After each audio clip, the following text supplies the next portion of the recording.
Josiah Crane, a plantation owner, was discovered dead in his library on August 14, 1827, in the rice plantation area around Charleston, South Carolina. Doctors investigating the deceased observed bone pieces embedded in the mahogany desk 6 feet away due to the full crushing of his head. Injuries consistent with compression by hands of incredible size and strength, above normal human capacity, were reported in the coroner's report, which is still preserved in Charleston County records. The sole suspect was a 6'8" lady who weighed more than 240 pounds of solid muscle and had disappeared into the August night.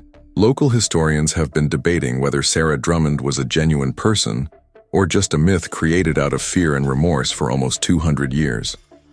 However, the eyewitness accounts, sale documentation, and medical data point to something much more troubling: that what transpired in that library was the natural culmination of a horror that had been brewing for years, and that she was genuine. I want to ask you a question before we go on to the tale of Sarah Drummond and the night that rocked Charleston society into a generation-long hush. Please click the subscribe button immediately and leave a comment letting me know what state or region you are interested in, if you are captivated by real, historical mysteries that conflate recorded truth with scary mythology. The city from which you are listening. I've read them all, and I'm thrilled that folks all throughout the nation are learning about these underappreciated American tales. Let's go back to the beginning of this nightmare. There is no violence at the beginning of Sarah Drummond's story. It begins with cash. The port of Charleston was going through one of its busiest trading seasons in decades in the spring of 1823. Every week, ships from the Caribbean, West Africa, and Virginia's tobacco areas arrived with human cargo to be sold at the Gadsden's, Wharf, and Charmer Street marketplaces.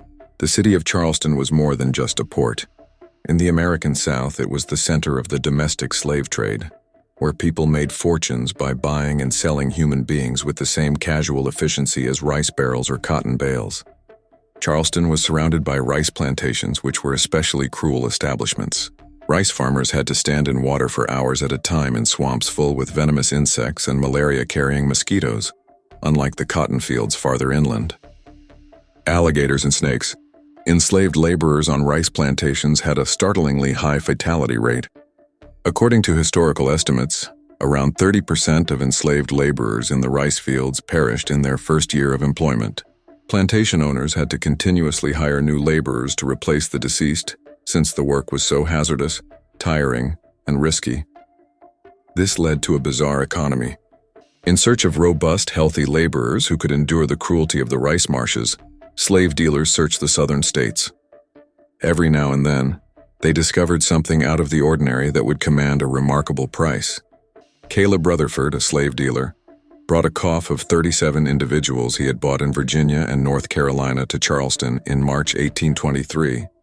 One of them, a young woman of maybe 19 or 20 years old, attracted notice right away for one clear reason. She was huge. According to contemporary accounts based on the auction house records, she was approximately 7 feet tall and had an unusually broad and muscular physique. She had to duck to get through doorways, according to auction witnesses, and her hands were so big that they could completely encircle a man's head. The auction records listed her name as Sarah. As was customary, no last name was listed on the original transaction documents. The daughter of an enslaved lady whose name has been forgotten by history, she had been born on a modest farm in Piedmont, North Carolina. Based on the fragmented documents that have survived, it seems that Sarah had an uncommon illness known to modern medicine as pituitary gigantism, which is brought on by an excess of growth hormone, usually as a result of a benign pituitary tumor. However, there was no such medical knowledge in the 1820s. To those who witnessed her, simply put, Sarah was an oddity, a curiosity, and possibly a very valuable one. On a muggy Tuesday morning in late March, the auction was held.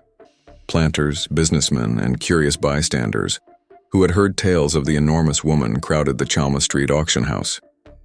There was a murmur in the crowd when Sarah was carried onto the platform while still bound at the wrists and ankles. The auctioneer, James Vanderhorst, a stout guy who had performed thousands of these sales, later confessed to friends that he had never seen anything like her. She was almost a full head higher than him. $400 was the starting offer, which is a significant amount. It rose to $800 and then $1,000 within minutes. Planters yelled their bids, each attempting to outbid the other. who saw in Sarah not merely a worker but also a spectacle, someone who might be presented and attract tourists. A man toward the back of the room placed the winning offer. He was Josiah Crane, and he purchased Sarah Drummond for $1,300. For a single slave, it was among the highest sums ever noted at a Charleston that year's sale. Crane was a rice farmer who owned Marsh Bend, a mid-sized estate situated deep within the low-country system of meandering rivers and tidal swamps, approximately 18 miles southwest of Charleston. He was a 42-year-old widower who was known among other planters for ruling his plantation harshly and not tolerating what he described as softness in the treatment of enslaved laborers. Witnesses said Sarah never sounded as she was escorted off the auction block, her wrists now shackled, Crane's property mark burnt into a leather collar around her neck. She didn't cry. She didn't fight back. Her dark, unfathomable eyes just stared straight ahead. Despite the restraints, her enormous form moved with an odd, silent elegance. What they had just seen could not have been known by anyone at that auction. They had no idea that they were seeing the start of a tale that would conclude in mystery, blood, and a legend that would linger in the Low Country for many years. But maybe they ought to had a suspicion, because records show that one of the old women in the crowd, a free black woman who sold flowers near the market, said to Crane as he led Sarah to his wagon for the trip to Marsh Bend, "That man just bought his own death, Marsh Bend." Plantation was everything the Low Country was known for and everything that made it a living hell for those who had to work there. Behind the main house were the kitchen building, the overseer's cottage, a barn, a rice mill, and a row of 12 slave cabins made of rough-hewn timber with dirt floors and no windows. Behind the main house, a two-story Georgian-style building with white columns and a wide veranda overlooking the rice fields stretching toward the Ashley River, were hundreds of acres of carefully planned rice paddies connected by a complex system of dikes, ditches, and floodgates that managed the tidal water flow necessary for rice farming. Sarah was given cabin number 7 when she arrived at Marsh Bend in late March 1823, where she would live with 5 other women. The overseer, Porter Grimble, a thin, anxious man, appeared to be uneasy about her size, as evidenced by a letter he wrote to his brother in Columbia. That is still in the Josiah. Crane had not paid $1,300 for Sarah to merely work the fields. He had another idea. According to the South Carolina Historical Society archives, he described Sarah as a creature of such unnatural dimensions that she must stoop to enter the cabin, and when she stands at her full height, she resembles some ancient colossus more than a Christian woman. Crane started showing Sarah to guests within the first week of her arrival, inviting Charleston merchants, nearby planters, and even traveling gentlemen to Marsh Bend especially to see the giant he had purchased. Sarah would be taken to the main house, made to stand in the parlor or on the front veer, and instructed to show off her strength and size by lifting heavy objects, barrels of rice, iron anvils, even mature pigs. He would stand beside her to allow guests to observe the striking disparity in height, and he would ask her to spread her hands so men could put their own hands inside hers and be amazed by the difference. A diary entry from Dr. Edmund Portier, a Charleston physician who visited Marsh Bend in May 1823, offers a terrifying look at these displays. Dr. Portier wrote, "Mr. A female specimen of the most remarkable size has been acquired by Crane. Her hands and feet are so large that I could hardly believe my own measurements, and she is at least 6.5 feet tall, if not taller. She seems to be as strong as she is large. I watched her seemingly effortlessly move a barrel of rice that weighed at least 300 pounds. Mr. Crane tells me that she has become quite the attraction in our county. Therefore, he has turned down several offers to buy her. I'll admit that seeing her made me feel uneasy, as though nature had been playing with proportions outside of the typical range of the human body. These shows were most people in a matter of months when she wasn't on show for Crane's guests. In the low country of South Carolina, growing rice was a hazardous and backbreaking job. In order to plant, weed, or harvest rice, workers would wade into the flooded fields before dawn, standing in water up to their thighs for 10 to 12 hours at a time while hunched over in the blazing sun. There were leeches and water moccasins in the brackish water. Mosquito clouds hummed in the air. The humidity coming from the wetlands added to the oppressive heat.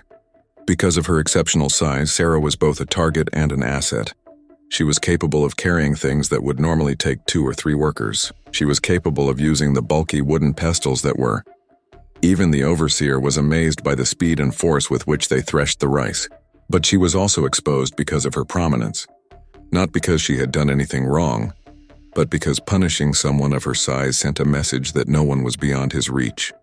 Crane frequently chose Sarah as an example to highlight what happened to those who worked too slowly or displayed resistance. The penalties were brutal. Records from rice crops in the past record the use of wooden stocks, whipping poles, and a device known as the buck, which immobilized a person for hours in a painful position by forcing them to sit with their knees raised up and a rod under their knees and across their arms. All of these happened to Sarah. According to Overseer Grimble's correspondence, Sarah was publicly reprimanded for her insolence or refusal to be shown on at least 3 separate times during her first year at Marshbend. However, Sarah did not shatter, at least not in the manner Crane had anticipated. Sarah became a someone the community both dreaded and relied on.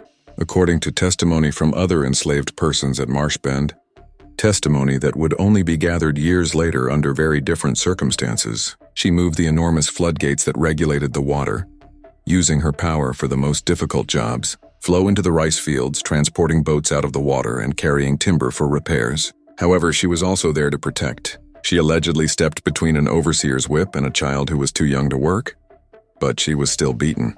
There are tales of her transporting employees back to their cabins after they had passed out from heat exhaustion. When Crane attempted to separate mothers from their children during sales to other plantations, she reportedly stood silently, but unmoving. She didn't talk much. When she did, her voice was steady and low, with an authority that seemed to contradict her property status. When she chose to stand somewhere, some of the older enslaved people at Marshbend started referring to her as Tall Sarah or just the Wall. She could only be moved by force. Josiah Crane was also starting to see that power might not be sufficient on its own. About 15 months after her arrival at Marshbend in the summer of 1824, Crane and Sarah had their first significant altercation. Augustus Peaton, a man from Charleston, had heard went to Marshbend with an offer after learning about the enormous slave woman. In order to display Sarah for 2 weeks in Charleston as part of a touring exhibition, he was planning that featured scientific and natural wonders. He would pay Crane $300. Sarah would be the living focal point of the exhibit, together with mechanical equipment and preserved specimens. Crane instantly concurred. The promise of making money while simultaneously enhancing his personal status in Charleston society was too alluring to refuse. He notified Sarah about the plan, expecting her to comply as she usually had. But this time, something was different. According to testimony from a house servant named Ruth, who was present throughout the exchange, Sarah glanced directly at Crane and stated very gently, "I will not go." Crane was astonished. In the year and a half he had owned Sarah, she had never directly denied a command. He repeated the demand, his voice increasing. Sarah reiterated her refusal, her voice maintaining steady and low. Crane got red in the face. He summoned the overseer. Without delay, he ordered Sarah to be hauled to the whipping post. What transpired next became a hot topic of conversation among the Marshbend slaves and would be discussed in whispers for years to come. Grimble, the overseer, was one of 4 guys who tried to push Sarah in the direction of the post. She didn't actually fight them. She just ceased to move. She became dead weight after planting her feet. The quartet of men tugged, shoved, and hit her with a cane and fists, but Sarah refused to move. Before Sarah eventually walked to the post, 8 men had to use ropes and, in the end, threatened to hurt other slaves if she did not obey. 30 lashes with a leather whip that was braided was the harsh punishment. Despite blood seeping through her scratchy cotton outfit, witnesses said Sarah made no sound during the pounding. With her back torn but her posture as straight as ever, she walked back to her cabin on her own after it was all over, and she was eventually let from the post. Charleston was not her destination. After being humiliated in front of his supervisor and employees, Crane finally informed Peaton that the transaction was off, making up a story about Sarah getting sick. At Marshbend, however, something had changed. The other slaves had witnessed Sarah's vulnerability.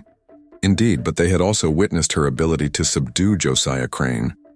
Crane was more afraid of that than he wanted to acknowledge. Over the course of the following year, an uncomfortable balance emerged. Crane kept displaying Sarah to guests at Marshbend, but he gave up on trying to remove her from the plantation.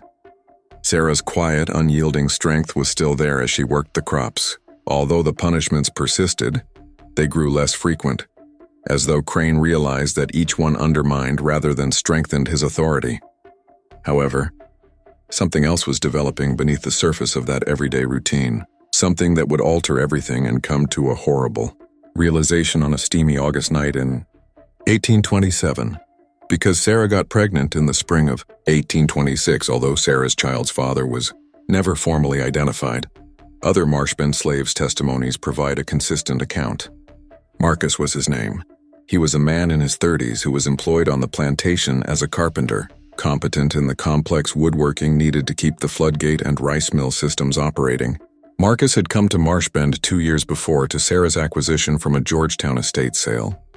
He had lost his own wife and daughter when they were sold away from him years before, but he was a gentle, considerate guy who could fix practically anything.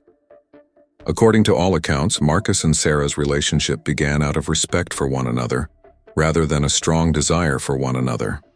They found something similar to companionship in one another, in a world where so much had been taken from them, where their bodies and labor belonged to someone else.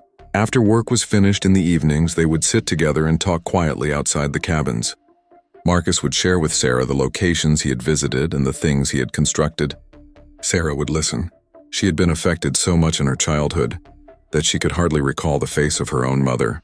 Early in 1826, Sarah found out she was pregnant, and word of her pregnancy swiftly spread throughout the slave quarters. On a plantation, pregnancy was always a complex experience that combined new terror with optimism. A child represented continuity, family, and the potential for success, beyond the never-ending toil of work. However, it also meant being vulnerable. Another life was at risk of being threatened, sold, or used as leverage, and that meant peril on a plantation controlled by someone like Josiah Crane. Sarah had a challenging pregnancy from the starting. It was physically difficult to bear a kid because of her stature, which was the very thing that had made her important to Crane. As was required of all enslaved women, she worked in the fields during the first few months of her pregnancy. However, the other women at Marshbend observed that she moved more slowly and occasionally stopped to place a hand on her lower back, displaying a rare flash of agony on her face. Crane observed also, but for distinct causes. In his mind, a pregnant slave lady was just another piece of property, another human being that he might use, sell, or own. He started discussing the child in public, telling guests that he anticipated the baby would be unusually large, considering the mother's amazing size, and making predictions about the potential sale price of such a youngster. The housemaids overheard these remarks and conveyed them back to the quarters, which made Sarah feel a chilly fear she had never experienced before. She had suffered starvation, weariness, humiliation, and beatings. However, the idea of her child being treated the same way Crane had treated her, like an animal on display, chastised for amusement, and possibly eventually sold away, was something else entirely. Marcus saw how Sarah had changed. Her expression hardened, her eyes averted, and she fell even more silent than usual. Even people who knew her well were afraid of the look she had as she sat outside the cottage at night with her hands on her abdomen and looked toward the main house. In November 1826, Sarah received an order to halt fieldwork and was given lighter responsibilities around the plantation, such as working in the kitchen garden, shelling rice, and mending. She could no longer move with the ease she usually did since her tummy had gotten so big. She was still a formidable presence nevertheless, despite her lowered size. According to the kitchen staff, Sarah completely blocked out the sunshine as she was standing in the kitchen building's entryway. The birth took place on one of the coldest winter evenings in late January 1827. 2 elder black women who worked as plantation midwives assisted Sarah in giving birth shortly after midnight. 2 women, one named Dina and the other Hester. The work was hard and time-consuming. That night Sarah yelled, something she had never done when being beaten. Crane was awakened by the commotion as it traveled through the icy fields and arrived at the main house. He lit a candle, went to the slave quarters, stood outside cabin 7 and listened to the sounds coming from inside.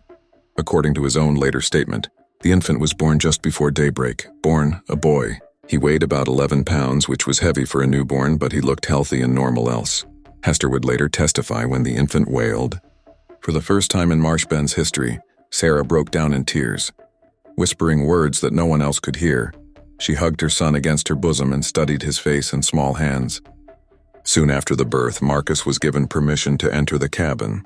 People who were there said that something happened between them at that very time, when he stood next to Sarah and gazed down at the child. Some implicit comprehension or choice. Jacob is the name Sarah gave her son. It was a biblical name that was popular among slaves and had meanings of survival and hardship. Despite everything, Cabin 7 experienced a brief period of happiness for a few weeks. Sarah would hold Jacob for hours, milk him and sing softly to him that it was like thunder in the distance. Marcus would make tiny wooden animals as toys for the infant and put them in the cradle he had constructed. Josiah Crane, however, was waiting and observing. By 1827 summer, Jacob was 6 months old.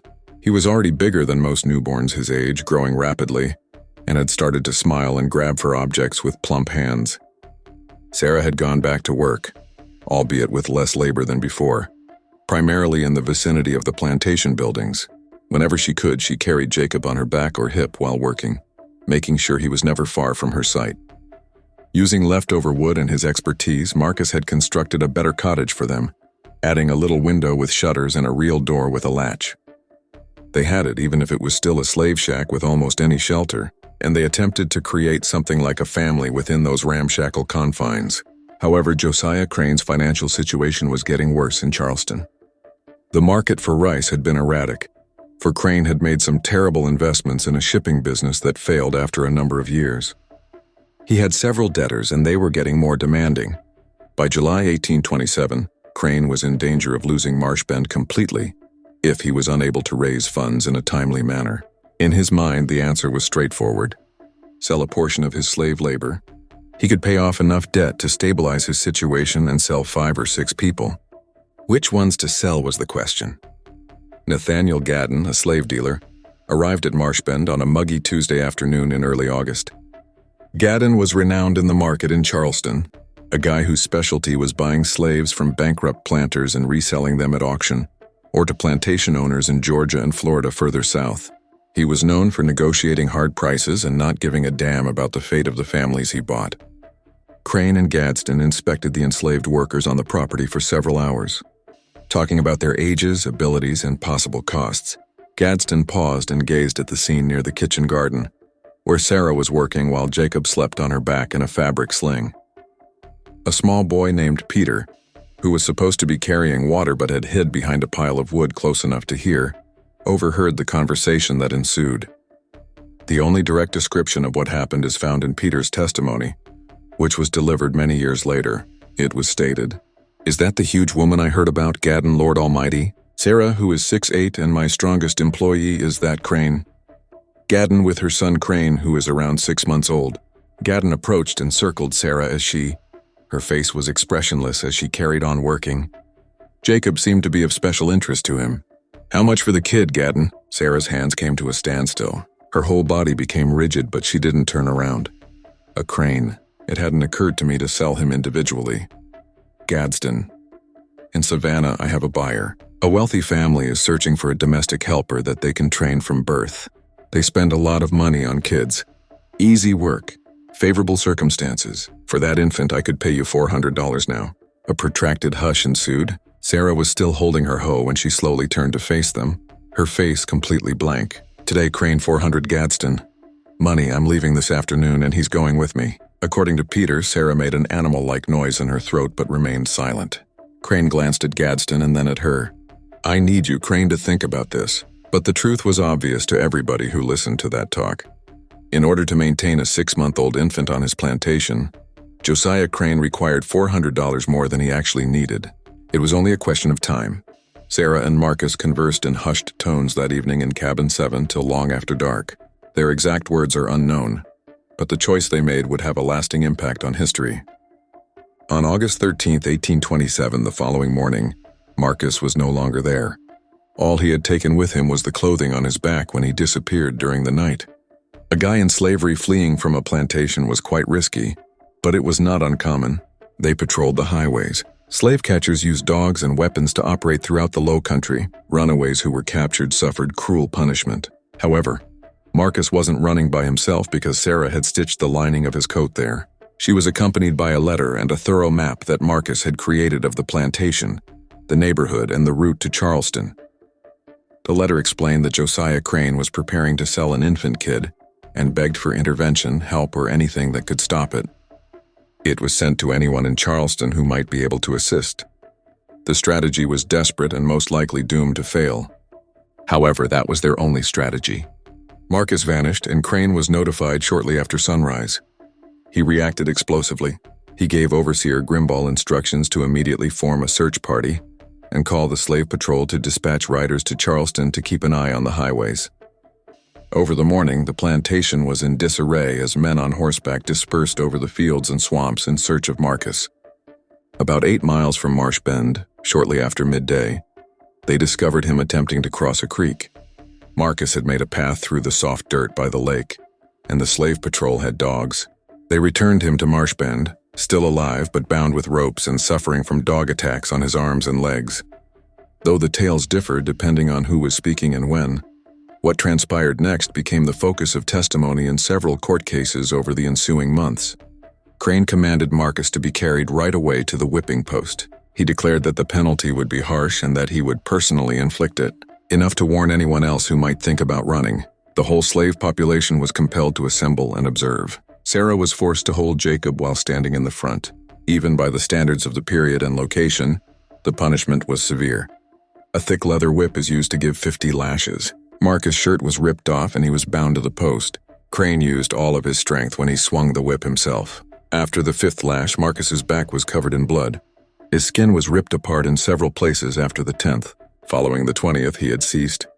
He hung limp against the chains and screamed. Fearful of the sounds and the atmosphere of violence, Sarah saw it all with her arms wrapped around Jacob, who was now crying, her face like carved stone. According to witnesses, Sarah's gaze never left Marcus's face, and during the few moments while he was conscious, Marcus solely finished. Marcus was slashed and pulled to his cabin, hardly conscious. With blood dripping on his shirt and his own face heated and sweating, Crane turned to speak to the gathered gathering. He declared that the same penalty would be applied to anyone who assisted a fugitive or even knew of a planned escape, but chose not to report it. He then sent everyone back to their jobs, all but Sarah. Crane moved toward her, getting near enough for her to have to gaze down at him. He was an average-height man who appeared almost young beside Sarah, yet his voice was harsh and icy. He said tomorrow morning, "Mister, when Gadsden gets back, he'll abduct your son. You won't fight back. You'll discreetly turn the youngster over. I will have Marcus thrashed once more if you cause any issue or create any commotion, and he won't make it through this time. Can you comprehend me?" Sarah remained silent. Her eyes were dark and impenetrable, and she just looked down at Crane. Crane turned and headed back to the main house after a long pause. The plantation seemed very silent that night, as though the universe itself were holding its breath. Even the typical sounds of the swamp sounded subdued. Sarah sat on the floor of cabin 7, holding Jacob and gently rocking him while he slept. Marcus laid on his stomach in another cabin, fading in and out of awareness as the other captive people rubbed grease and herbs over his ripped back. Additionally, Josiah Crane was sitting in his study in the main home, reviewing his account books and figuring out how the $400 he received from the sale of Jacob would help him with his current financial difficulties. Though he was sure that he had made the right choice, his countenance was disturbed as he drank brandy and occasionally glanced out the window toward the slave quarters. They had no idea that the following night would be filled with mystery, blood, and an unsolvable tale. The morning of August 14, 1827 was scorching and unbearably humid, the type of summer day in the low country where the air is so thick that it feels like it could choke you. Filtered through the mist of moisture rising from the wetlands, the sun rose blood red over the rice fields. People would later recall that particular aspect as though nature had forewarned them of impending danger. Sarah. She always got up before the sun came up. She dressed Jacob in a tiny cotton gown that she had stitched herself, changed him and nursed him in her cleanest clothes. For a long time, she kept him close while whispering to him things that no one else could hear. She then proceeded to work after carefully placing him in the wooden cradle Marcus had constructed. Sarah labored in the kitchen garden all morning with a sort of mechanical efficiency. According to the other women who worked next to her, she just went about her duties with an expressionless face and exact movements, without acknowledging or speaking to anyone. She ignored the several attempts to reach her with words of encouragement or concern. She seemed to have withdrew to a place that no one could access deep within herself. Nathaniel Gadsden reached Marshbend in the middle of the morning in a wagon pulled by his assistant, a young guy whose name is not known. The two men completed their business in Crane's library after Gadsden proceeded straight to the main house. $400 in cash was traded for ownership documents that were hurriedly prepared for a 6-month-old baby called Jacob. The property of Nathaniel Gadsden currently owns Josiah Crane. Crane instructed Sarah to take the youngster to the main house at midday. Ruth, a housekeeper, was tasked with the enviable responsibility of walking to the kitchen garden and informing Sarah that it was time for her to give up her kid. Sarah's response was surprising. She only gave a nod. Setting down her hoe, she cleaned her hands on her clothing and proceeded to cabin 7 in a composed manner. A few minutes later, she came out with Jacob, who was awake and scanning the area with interest. Her expression remained completely emotionless as she approached the main home without haste or hesitation. Many of the other slaves wept as they saw her leave. Some others thought she would run, fight, or do something. However, Sarah just crossed the yard, ascended the main house's stairs, and vanished inside. The following 15 minutes are based on several accounts, chiefly from Ruth, who was from Supervisor Grimball, who was summoned inside during the transaction and was in the house. Crane and Gadsden were waiting in the library when Sarah walked in. She held Jacob to her chest as she stood just inside the threshold. Crane motioned her to come closer. She advanced 3 paces before coming to a halt. The men waited for her to approach, but she remained motionless. Following an awkward pause, Crane said, "Sarah, give the child to Mr. Gadsden." Sarah glanced at Crane and then at Gadsden. "Please," she whispered in a voice so low they had to listen closely. Nobody at Marshbend had ever heard Sarah plead for anything before. Crane's expression grew stern. "The issue has been resolved. Now, Sarah, give the infant to him." Sarah wrapped Jacob in her arms. She raised her voice a little. "I'll put forth more effort, please. I'll do anything. Don't steal my kid, please." Gadsden moved apprehensively. Sharp-spoken, Crane rose from behind his desk. "You lose sight of yourself. You don't beg. You comply. Turn the child over. Right now." Sarah remained still for a long time. Then she glanced down at Jacob slowly. She gave him a forehead kiss. She spoke to him in a whisper. She then extended him out toward Gadsden with trembling hands that no one had ever seen before. Gadsden took a step forward and retrieved Jacob from her embrace. Sensing the shift, the infant started to wail. Something in the room appeared to break at the sound. Sarah's hands, now empty, were still outstretched as though she could not quite believe that they no longer held her kid, but her face crumpled briefly, displaying raw anguish before she forced it back into blankness. "The child will be well cared for, Sarah. He goes to a good situation. You will work, and perhaps in time you can have other children. Now go back to your work," Crane stated more gently, either feeling a tinge of remorse or simply wanting the moment to finish.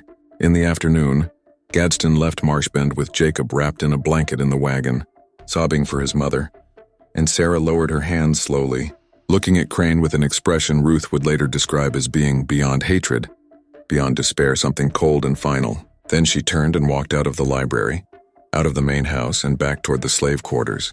The afternoon went by in a strange, tense atmosphere, and everyone at Marshbend knew something terrible had happened.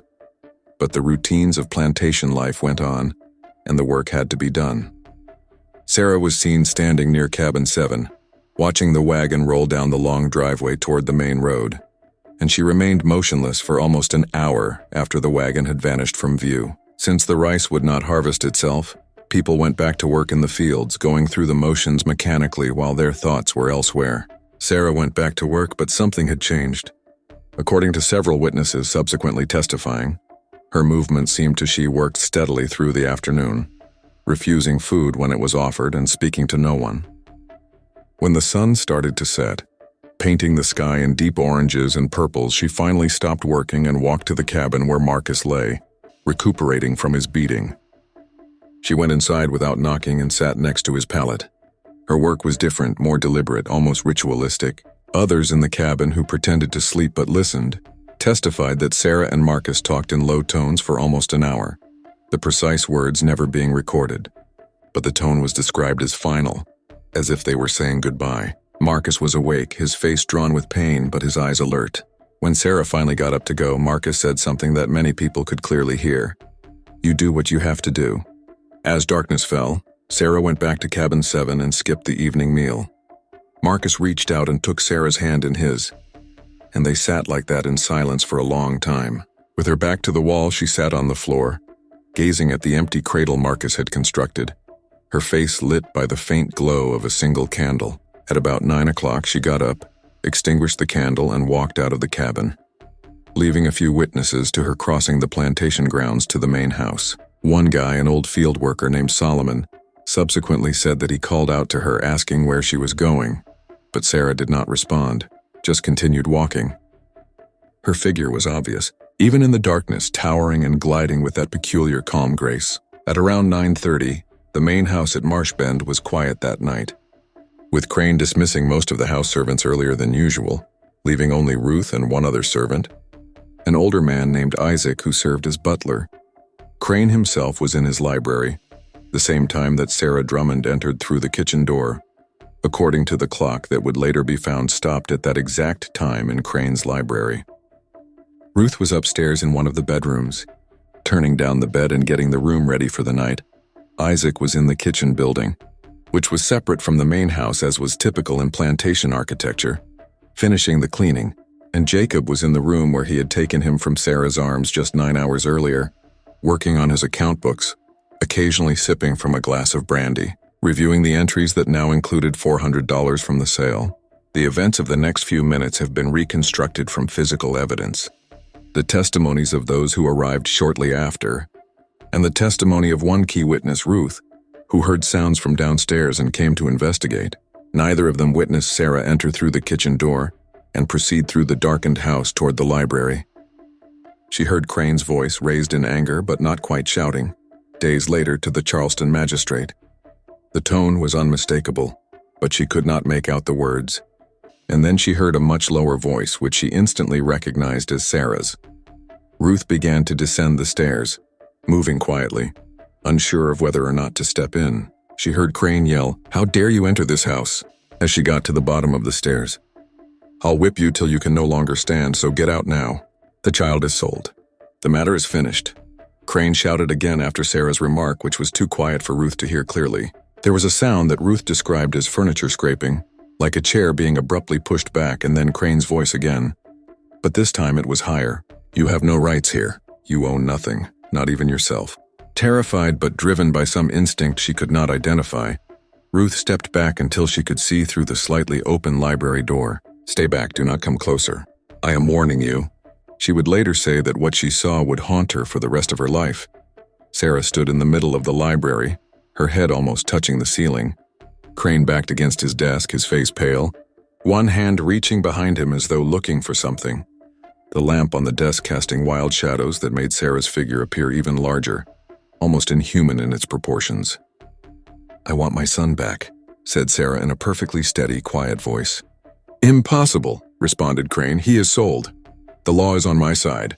I had every right to claim that child as my property, and you are my property as well. I want my son to return." With a trembling hand, Crane retrieved the revolver he kept in the desk drawer and pointed it at Sarah.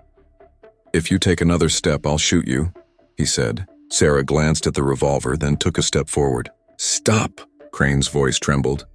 "I swear before God I will shoot you where you stand." The sound of the gunfire was loud. "I will do it, I will." Sarah took another step. She was now close enough to touch him. Crane pressed the trigger. Ruth screamed in the enclosed area, but Sarah was still upright when the smoke cleared. The ball had hit her in the left shoulder, ripping through muscle and hitting bone, but she had scarcely moved, and blood was smearing across her black dress. Crane stared at her in horror, trying to guillotine the pistol again for a second shot. But his hands were shaking too much, so Sarah reached out and took the pistol from his hands as easily as a child would take a toy.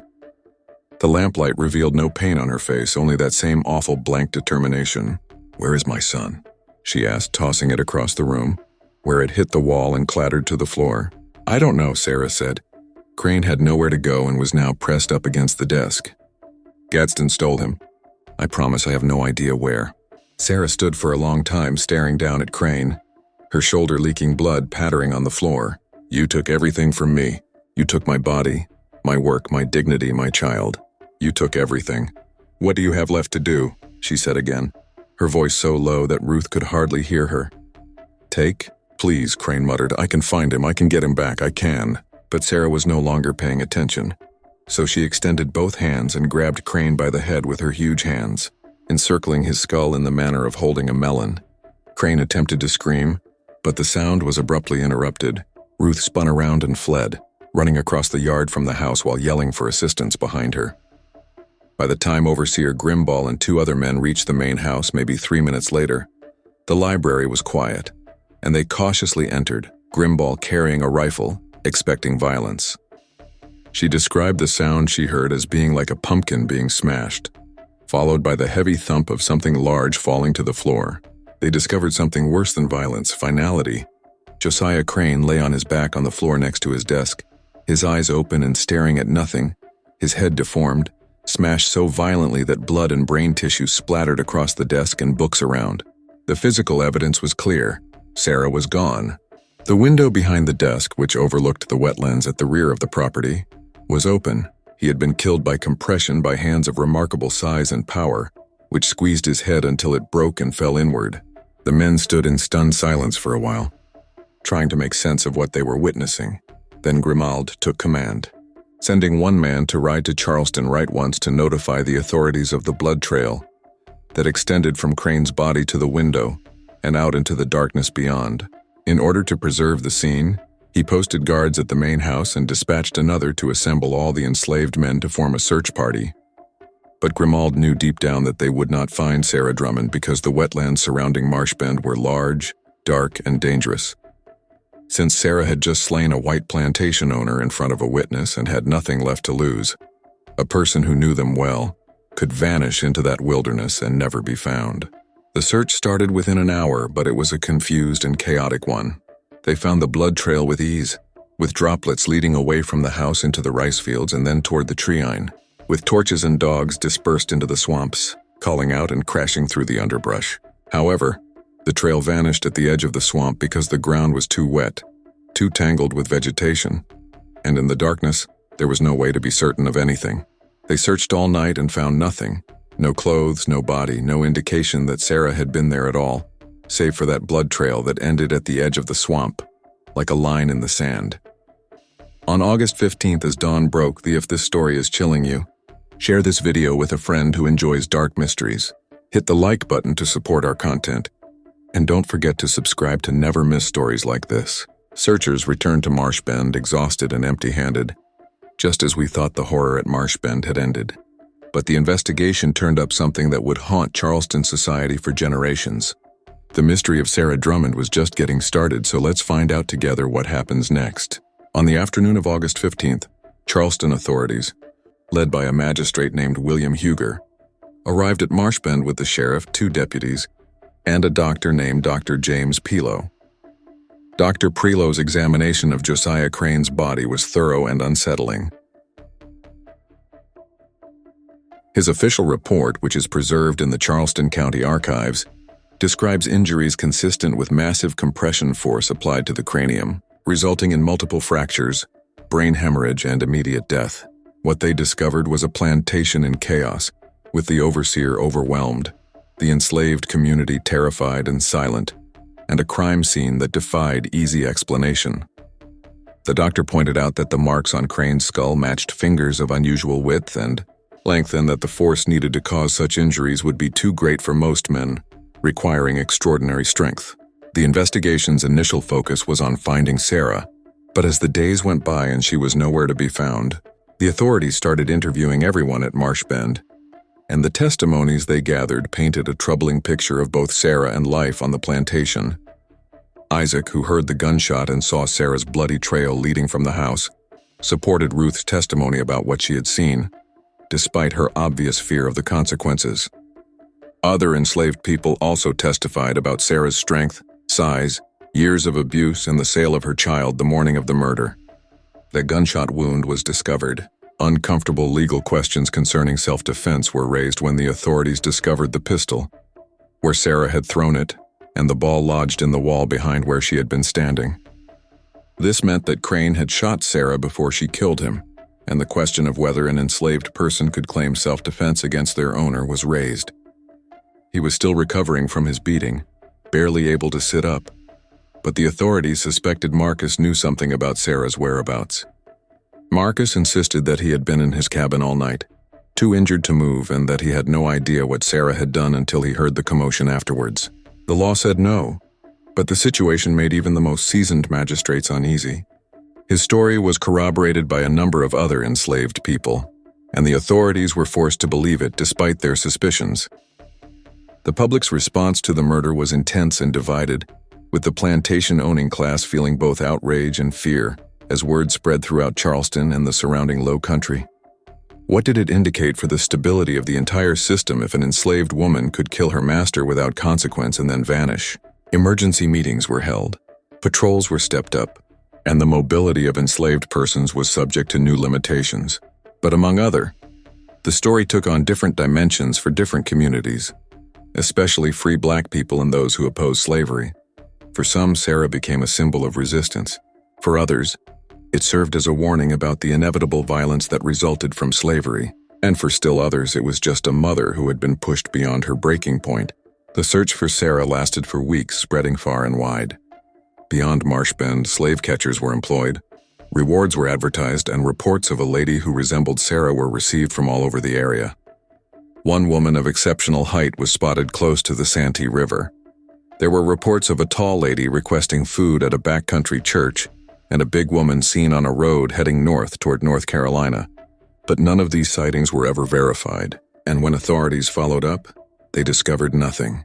It seemed as though Sarah had been engulfed by the natural surroundings, blending into the swamps and woods that encircled Marsh Bend. Then, in September 1827, a letter that had been left at a post office in Columbia more than 100 miles from Charleston and had no return address showed up at the Charleston magistrate's office. The handwriting was rough but readable. The spelling, it said, "To those looking for the woman Sarah, I am not dead," which was ambiguous yet intelligible. "I'm never coming back. To find my son, I'm heading north.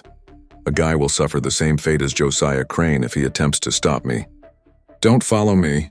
Magistrate Huger was certain that the letter was genuine even though it was not signed. What he knew about Sarah seemed to be reflected in the wording, the resolve, and the threat. However, it didn't provide all the answers. Was it true that Sarah had traveled to Columbia? Was she still living, even after she was shot? And most concerning, was it her intention to look for her son? The letter was not made public by the authorities. They thought it would incite panic among plantation owners or other enslaved people. However, they secretly sent it to catchers and slave traffickers throughout the area, requesting that they keep an eye out for a woman who matched Sarah's description, especially if she inquired about a child called Jacob who was sold in August. Many questions were asked of Nathaniel Gadsden, the trader who had bought Jacob. 2 days after leaving Marsh Bend, he acknowledged that he had sold the child for $500 to a family in Savannah, Georgia called Hafford. They called the Haffords. They acknowledged that they had bought a baby boy in the middle of August and that the youngster was safe and in their care, but they were naturally concerned after hearing about Sarah's actions. For months following, they employed armed guards to keep watch on their property. When 1827 gave way to 1828, and the aggressive search for Sarah eventually came to an end in 1829, they hadn't located her. No one had definitively reported her anywhere. The authorities came to the conclusion that she had most likely been shot and perished in the forest. Her body never fully recovered. Although a standing warrant for her arrest was in effect for decades, the matter was formally dismissed. However, the tale did not stop there. Because the rumors continued throughout the years over the decades, stories of encounters with a woman of remarkable proportions started to circulate throughout the South in the years after Sarah's disappearance. In free black communities, these tales were whispered in slave quarters and occasionally even recounted by white travelers who said they had witnessed an unexplainable sight. The Underground Railroad brought a group of runaway slaves to Pennsylvania in 1831, and they reported that a woman they called a giant, taller than any person we had ever seen, who moved through the forest like a spirit and knew every hidden path, had aided them on their journey. She had just responded, "I am looking for my son," when they asked her name. And meeting with a woman who fit Sarah's description occurred at the edge of a plantation overseer's property in northern Georgia in 1835. The overseer inquired about recent slave auctions, She had lifted him off the ground with one hand and tossed him aside like a kid when he attempted to restrain her. She was gone by the time he got better and got assistance. In 1842, in her diary, a Quaker woman running a safe house in Ohio during the Underground Railroad described a guest who spent one night there. A woman of remarkable height and demeanor came to our door asking for refuge and information regarding the whereabouts of a child who had been sold from Charleston years prior. She refused to reveal her identity. She had old scars that suggested she had been violent. When we informed her that we had no details regarding her son, she was gone in the morning. The mythology of Sarah Drummond was shaped by these tales and countless more. But were they tales based on dread and hope? Or were they actual encounters? There are no conclusive answers in the historical record. It is known that in the decades after 1827, a number of plantations in Georgia and South Carolina reported food, clothes, and medication thefts, and that the thief was a woman of exceptional height, according to witnesses. Some plantation owners came to believe that Sarah was subsist on stolen items, living in the woodlands and swamps, and possibly assisting other fugitives in escaping to freedom. A notebook kept by Samuel Gillard, a plantation owner whose land bordered the Francis Marion National Forest in South Carolina, provides one especially thorough description. "My overseer swears he saw the giant that killed Josiah Crane all those years ago. He says she was watching our property," Gillard wrote in an 1838 journal, "from the treine at dusk, standing so motionless that she appeared to be a part of the forest itself. She just turned and vanished into the woods when he got close. He followed her for a mile but lost the trail in a creek. And I must admit that I'm not sure if I should believe him or think it's just an overactive imagination brought on by too much whiskey." The legend of Sarah took on different meanings in different communities. Among enslaved people, she became a symbol of resistance, a reminder that even the most oppressed person could strike back against their oppressor. Songs were sung about her in the slave quarters, but always carefully, always in code. "He is not a man prone to flights of fancy." Among white Southerners, especially plantation owners, Sarah became a warning about the perils of pushing enslaved people too far, and a monster story used to justify even harsher controls and punishments. Some said she had turned into a cannibal living in the swamps, while others said she had gone insane and would punish cruel masters. Through these songs, Sarah became a sort of avenging spirit, protecting fugitives. Sarah's story was repeated by abolitionists and free black communities in the North, who portrayed her as a hero who had fought for freedom and fled to the North, possibly reaching Canada. These stories, despite their absurdity, revealed deep anxieties about the system of slavery itself and what might happen if that system were truly challenged. The truth, as is often the case with legends, was probably far more banal and tragic than any of these stories. But one fact remained unquestionable. She had been reunited with her son, according to some, and she had become an active conductor on the Underground Railroad, using her knowledge of the southern wilderness to guide hundreds of people to freedom. Although I cannot tell you with absolute certainty what happened to Sarah Drummond after she climbed through that library window and vanished into the swamps, I have studied every document, every testimony, and every sliver of evidence that survives from that night in August 1827 and the years that followed. Sarah Drummond was never captured, never confirmed dead, and never seen again with any certainty by anyone who could prove it. The coroner's report found blood at the scene consistent with a substantial injury, and Dr. Palo, who examined the scene the following day, said that the gunshot wound Sarah got from Josiah Crane was serious. The most likely scenario, accepted by the majority of historians who have studied this case, is that Sarah died within a few days of escaping Marshbend.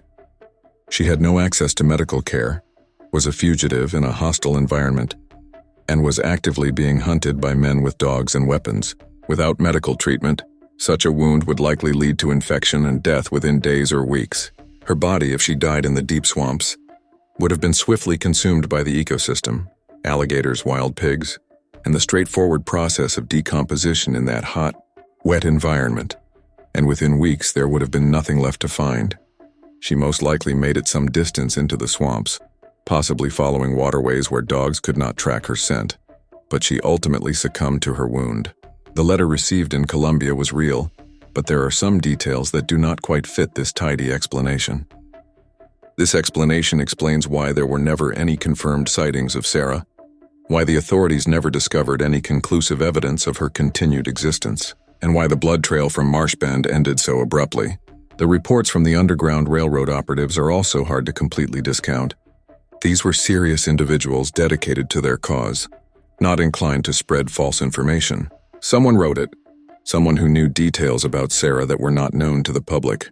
If Sarah died in the swamps near Marshbend, who wrote that letter? Rumors.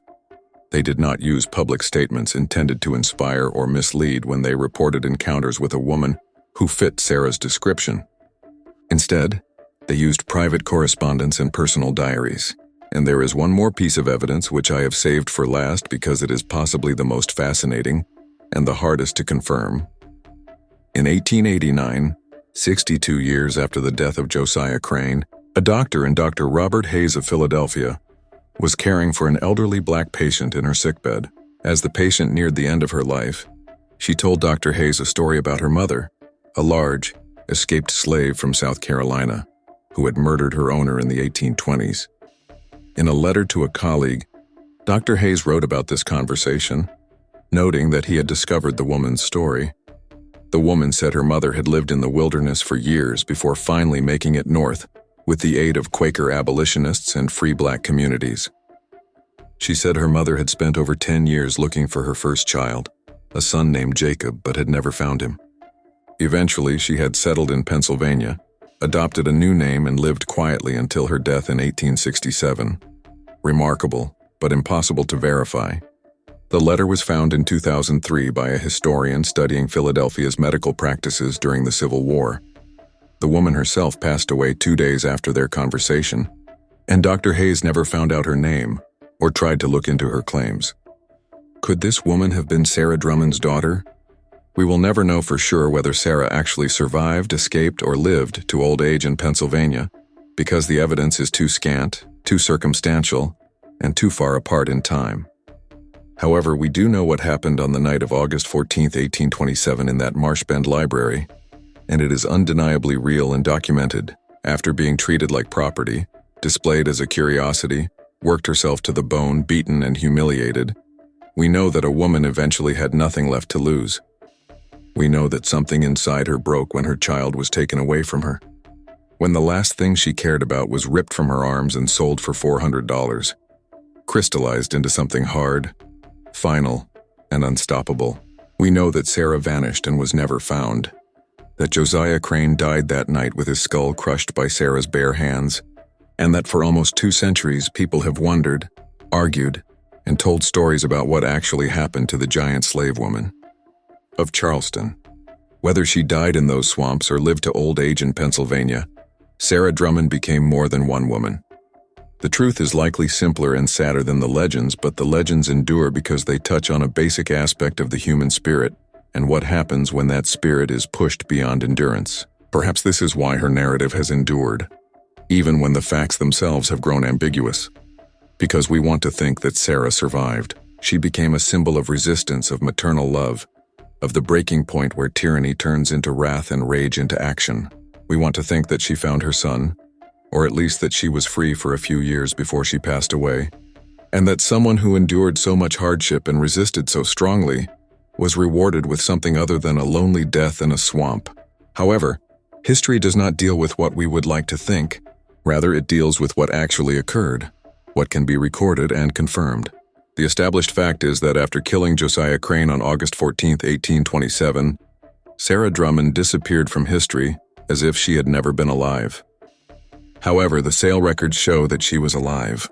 The medical investigations, the testimony, and most importantly, the crushed skull of Josiah Crane, all attest to the fact that Sarah Drummond was real, and that what she did was true. And her bones lie still somewhere in the forests of Georgia, the swamps of South Carolina, or maybe in a peaceful grave in Pennsylvania. As for Sarah's son Jacob, his fate can be more clearly traced.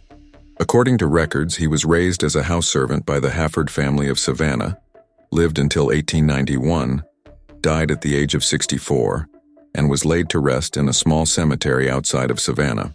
Interviews with his descendants in the 1930s as part of the Federal Writers Project reveal that Jacob knew the story of his mother and what she had done. He told his children that he always carried with him a small wooden toy, carved in the shape of a horse that his father Marcus had made before he was sold away from Marshbend. In his later years after emancipation, Jacob worked as a carpenter and had his own family. He gave his first child the name Sarah.